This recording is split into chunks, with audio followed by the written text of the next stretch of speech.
Viewers, आपने अभी देखा कि किस तरह सही तरीका पता होने के बावजूद भी कई बार हम इंजरीज का शिकार हो जाते हैं।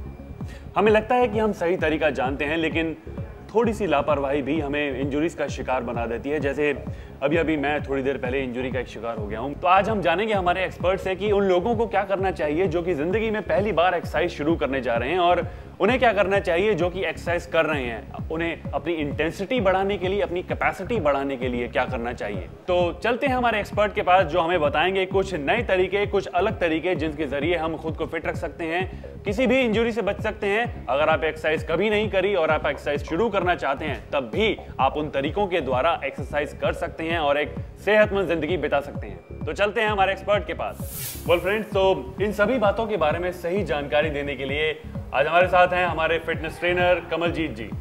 कमल जी, बहुत बहुत स्वागत है आपका हमारे आज के फिटनेस पार्क सेगमेंट में। कमलजीत जी, एक्सरसाइज करना हर कोई चाहता है, हम सभी चाहते हैं कि एक बहुत ही अच्छी परफेक्ट शेप में आ जाएं, और कुछ लोग ऐसे भी होते हैं जिन्होंने कभी ज़िंदगी में पहले एक्सरसाइज नहीं करी होती, बहुत ही ले बैक रूटीन रहा होता है उन लोगों का। ऐसे लोग जब एक्सरसाइज करना शुरू करते हैं तो सबसे पहले वो इंजरीज का शिकार होते हैं। अब मैं आपसे ये जानना चाहूँगा कि ऐसा क्या करें वो लोग कि एक्सरसाइज करने से पहले, जिन्होंने कभी एक्सरसाइज नहीं करी है, वो एक्सरसाइज करने से पहले खुद को तैयार कर सकें एक्सरसाइज करने के लिए। दिवेश, ये आपका सवाल बहुत अच्छा है, लेकिन सबसे ज़्यादा जरूरी है पहले जो भी लोग एक्सरसाइज करना चाहते हैं, जिन्होंने नहीं किया है, वो सबसे पहले अपना मॉर्निंग में उठें। ओके, ठीक है, अर्ली मॉर्निंग एक वॉक करें लंबा। ठीक है, यानी शुरुआत में उनको खुद को उस मोड में लेकर आना है, उस एक्सरसाइजिंग मोड में लाना है। तो मेरे ख्याल से ब्रिस्क वॉकिंग जो होती है, हल्की फुल्की सी वॉक, ये सबसे सही तरीका है खुद को एक एक्सरसाइजिंग मोड में लेकर आने का।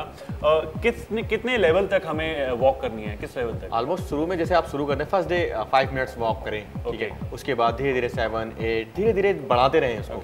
ठीक है, और आपको जरूरी है, ये नहीं आप हमेशा एक ही स्ट्रेंथ में दौड़ते रहें या चलते रहें। ठीक है, वॉक करते रहें। तो आपको जरूरी है धीरे धीरे फास्ट वॉक करें, उसके बाद हल्का हल्का रनिंग चालू करें, थोड़ी स्प्रिंट जिसे कहते हैं, धीरे धीरे स्प्रिंट करना भी शुरू करें। बिल्कुल सही। अच्छा कमलजीत जी, एक और चीज़, अगर हम लड़कियों की बात करें तो लड़कियों में कैल्शियम की कमी देखी जाती है बहुत ज़्यादा।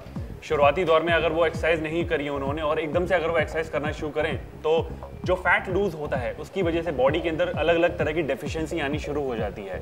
तो डाइट में कुछ ऐसे चेंजेस आप बताएंगे कि किसी अलग तरह की डाइट जो वो ले, जिसकी वजह से कुछ ज्यादा इफेक्ट ना होने? हाँ दिवेश, ये आपने बहुत अच्छा सवाल पूछा, खासकर लड़कियों के लिए। जी बिल्कुल, लड़कियों के लिए मैं खासकर बताऊंगा आपको उनको क्या करना है। एक तो हमारी आजकल गर्ल्स, जो इंडियन गर्ल्स, मैं आपको बताता हूँ, वो दूध बिल्कुल नहीं पीती। जी बिल्कुल, मैं तो इस बात से बिल्कुल एग्री करता हूँ, क्योंकि मेरी भी सिस्टर है घर में और वो बिल्कुल दूध नहीं पीती है। हाँ बिल्कुल सही। तो उनको क्या है, मॉर्निंग में दूध, इवनिंग में दूध। जी जी, ठीक है। कैल्शियम सबसे ज्यादा दूध में 70% होता है। ओके, तो लड़कियों के लिए भी आप स्टार्टिंग में आप वॉकिंग ही प्रेफर करेंगे? हाँ, हल्की ब्रिस्क वॉक? जी बिल्कुल सही, हमेशा वॉकिंग ही करना चाहिए। वेल, तो all our female viewers, please keep this thing in mind कि अगर आप एक्सरसाइज करना चाहती हैं तो सबसे पहले तो आपको अपनी डाइट पे ध्यान देना होगा, क्योंकि अगर आप डाइट पे ध्यान देंगी तो आपका जो कैल्शियम लेवल है बॉडी का, खासकर अगर आप दूध पिएंगी तो आपका जो कैल्शियम लेवल है वो मेंटेन रहेगा, और एक्सरसाइज करने के दौरान जो भी डेफिशिएंसीज होती हैं, जो भी आपकी बॉडी के अंदर कमी आती है, वो कभी भी नहीं होगी, और आप बीमार बिल्कुल भी नहीं पड़ेंगी, खासकर कमजोरी आपको बिल्कुल नहीं आएगी। जब लड़कियां एक्सरसाइज करना शुरू करती हैं तो देखते हैं कि उन्हें सही तरीका नहीं पता होता। सही तरीका इन द सेंस कि हमने वॉक शुरू करी, लेकिन दो तरीके हैं इसमें। कुछ लोग ट्रेडमिल पर वॉक करना शुरू करते हैं स्टार्टिंग में ही। मैं आपसे जानना चाहूंगा कि ट्रेडमिल पर वॉक करने में और नॉर्मली अगर हम पार्क में वॉक करते हैं, इन दोनों में कितना फर्क है? देखो दिवेश, मैं आपको बताता हूँ, एक मशीन होती है और जो जेन्युइन चीज है वो जेन्युइन होती है। ठीक है, आप जो वॉक करते हैं ना पार्क में, वो सबसे अच्छा आपके लिए होता है। ठीक है, उससे क्या है, आपको नी में कभी प्रॉब्लम नहीं आएगा। ऑलराइट। और आपके जो बॉडी में एकदम क्या होता है, ट्रेडमिल पे क्या इसका स्पीड लेवल होता है, और अब जब आप पार्क में भागते हैं आपकी एक अलग लेवल होती है, उसमें क्या आपको एक जंप मिलता है, इसमें आपको जंप नहीं मिलता है। अब हम लेवल बढ़ाने की बात करें, क्योंकि हमने वॉक करना शुरू करा, बीइंग अ मेल अगर हम वॉक करना शुरू कर रहे हैं तो हम किस तरह से अपना इंटेंसिटी लेवल बढ़ाते जाएं, ताकि जब हम फुल फ्लेज्ड, अगर हम रेगुलर एक्सरसाइज की मोड में आए तो हमें ज्यादा प्रॉब्लम ना हो। देखो दिवेश, मैं आपको बताता हूँ, गर्ल्स के लिए सबसे पहले मैं आपको बताता हूँ, गर्ल्स के लिए क्या है, सबसे जल्दी फैट बर्न होता है जंपिंग से। ओके, गर्ल्स को ज्यादा जंपिंग करना, जंपिंग और स्किपिंग, जंपिंग और कई सारी जंपिंग एक्सरसाइज होते हैं अलग अलग मूवमेंट की, जो मैं आपको बताऊंगा फिटनेस पा में, जरूर मैं आपको एक दिन जरूर बताऊंगा। ठीक है, तो इसके लिए आपको जंपिंग करें, स्किपिंग करें और बॉडी को स्ट्रेचिंग करें। इसके अलावा और लड़कों के लिए मैं जानना चाहूंगा, खासकर कि जब इंटेंसिटी लेवल उन्हें बढ़ाने की बात आती है तो वो क्या क्या एक्सरसाइजेस कर सकते हैं? एक्सरसाइज के लिए ज्यादा जरूरी है वो मसल ट्रेनिंग करें। ओके, बॉयज जितना मसल ट्रेनिंग करेंगे उनका अपने आप स्टेमिना बिल्ड हो जाएगा। ठीक है, और प्रॉपर डाइट पे ध्यान रखें। बॉयज को जो लोग मसल्स अपना बिल्ड करना चाहते हैं वो अपनी बॉडी में कार्बो लोड करें। वर्कआउट से पहले कार्बो लें। जैसे कार्बो का मतलब इन सेंस कि चावल, उबले हुए चावल। यहाँ पर मैं आपसे एक इंपॉर्टेंट बात पूछना चाहूंगा कमल जी, जब हम डाइट की बात करते हैं तो मेरे ख्याल से बहुत ही क्रूशियल पोर्शन होता है हमारी एक्सरसाइज का। एक्सरसाइज जब शुरू करते हैं और जब एक्सरसाइज की हम इंटेंसिटी बढ़ाते जाते हैं, मेरे ख्याल से यहाँ पर भी डाइट में कुछ ना कुछ चेंजेस लाने की जरूरत होती है। तो मैं जानना चाहूंगा आप शुरुआत से हमें बताएं कि शुरुआत से हमें किस तरह की डाइट लेनी चाहिए, और जैसे जैसे हम अपना एंड्योरेंस लेवल, अपना कैपेसिटी बढ़ाते जा रहे हैं तो हमें डाइट किस तरह से चेंज करनी चाहिए। हाँ देखो दिवेश, मैं आपको बताता हूँ कि क्या होता है कि जो लोग फैट बर्न करना चाहते हैं जी, उनको राइस और चपाती बिल्कुल बंद कर देनी चाहिए।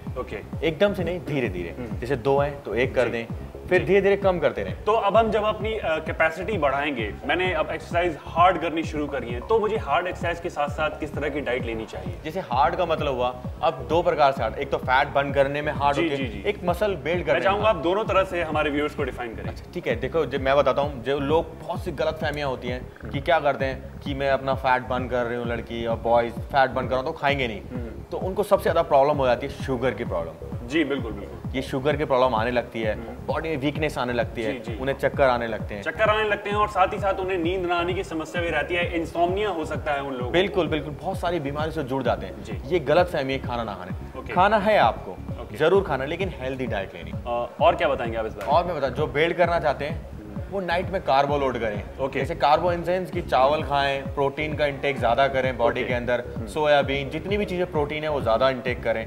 और जो लोग नए लड़के हैं वो वर्कआउट करना चाहते हैं तो वर्कआउट से पहले चॉकलेट खाएं, ताकि उन्हें कैलोरी ज्यादा मिले और अपने मसल्स को ज्यादा टोन कर सकें और मसल टिश्यू को ब्रेक कर सकें। तो एक और चीज मैं आपसे जानना चाहूंगा कमल जी की बुजुर्गों के लिए, देखो हम नौजवानों की तो हम हमेशा बात करते हैं, पर जब उम्र बढ़ती जाती है तो हमारे शरीर की जो हड्डियां हैं वो धीरे धीरे कमजोर होती जाती हैं। ऐसे में किस तरह की एक्सरसाइज करनी इंपॉर्टेंट है, और डाइट में खासकर ध्यान दूंगा इस बात पर, फिर डाइट किस तरह की लेनी चाहिए? हाँ ठीक है, देखो बुजुर्गों के लिए जितने भी ओल्ड है ना, वो ट्रेडमिल पे करें, वॉक करें, ठीक है, एक्सरसाइज वॉकिंग ज्यादा करें, और ब्रीदिंग एक्सरसाइज सबसे ज्यादा करें।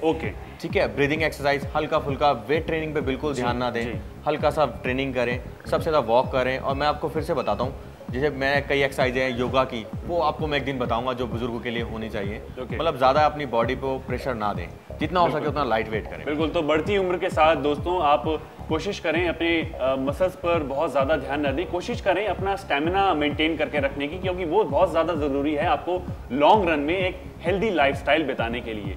एक आखिरी टिप आप हमारे दर्शकों को क्या देना चाहेंगे जिससे वो ताउम्र एक अच्छी सेहतमंद जिंदगी बिता सकें? तो बस यही है, आप एक्सरसाइज करते रहिए और फिट रहिए। वेल, तो आखिरी मंत्र जो हमने यहाँ पर देखा है वो यही है कि एक्सरसाइज करना सबसे ज़्यादा ज़रूरी है। अगर आप एक्सरसाइज करते हैं तो आप फिट भी रहेंगे, आपका स्टेमिना भी अच्छा रहेगा, आपका मेटाबॉलिज्म भी अच्छा रहेगा और आप हमेशा खूबसूरत भी दिखेंगे। और कमल जी, आज इन सभी बातों के लिए, फिटनेस पार्क इस सेगमेंट में जो आज आपने सभी जानकारियाँ बताई, इन सभी बातों के लिए बहुत बहुत शुक्रिया। थैंक्स दिवेश। तो दोस्तों, आज हमने जाना कि किस तरह हम छोटी छोटी बातों का ख्याल रखकर, छोटी छोटे टिप्स का ध्यान रखकर हम खुद को सेहतमंद रख सकते हैं, अपने लाइफस्टाइल को बेहतर कर सकते हैं और साथ ही साथ एक हेल्दी जीवन भी बिता सकते हैं। अगर आप इन सभी बातों का ख्याल रखें तो आई एम श्योर आपको हेल्दी होने से कोई भी नहीं रोक सकता है। अगले फिटनेस पार्क इस सेगमेंट में हम आपको बताएंगे कुछ और तरीके, कुछ और नए तरीके एक्सरसाइज करने के और खुद को फिट रखने के लिए।